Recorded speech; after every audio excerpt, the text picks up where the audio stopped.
Thank the gentleman. I thank the chairman for yielding, and I want to commend the gentleman from Virginia, Mr. Ridgell, for introducing this measure and for shepherding through the committee and onto the House floor. Mr. Speaker, I think that it's important for us to vote on this measure really for two reasons. One is that it's important for Congress to speak clearly and directly when a president violates the law. Now, exactly what GAO said the administration did. They violated Section 111. Now, it is true that throughout the country's history, there have been differences of opinion about the constitutionality of various provisions of law. I think it is fairly rare, however, that a president has chosen to violate a provision that is as clear as this one. There was no waiver authority. There was no ambiguity. There was no matter of interpretation. The law was clear. It says if you're going to transfer somebody from Guantanamo Bay, you got to give at least 30 days notice. And they did have meetings within the administration that discussed whether to follow that 30-day requirement, and they decided not to do it. So it was a clear-cut decision not to follow the law. Secondly, or in addition to that, the point was made by the gentleman from Florida that they also violated the Anti-Deficiency Act.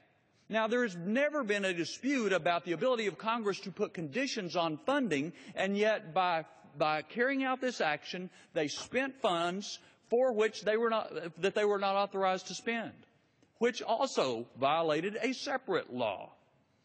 And they didn't have to tell everybody. They could have just told the Speaker and Majority Leader.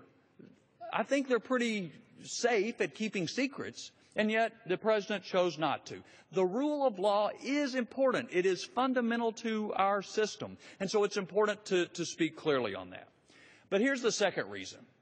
The Constitution gives Congress a variety of powers related to national security. But in carrying out those powers, whether it's oversight of the money we spend, oversight of the operations, making decisions to authorize the use of military force, all of that depends upon Congress having accurate, timely information. And this decision not to follow the law undercuts the trust that is required between the military and the intelligence community and the Congress in carrying out our responsibilities. Tomorrow night, we're all going to listen to the President as he hopefully gives us his goals and strategy for achieving the goals to diminish and destroy ISIL. But all of that is possible only if there is an exchange of information so that we can carry out the responsibilities that the Constitution puts upon us.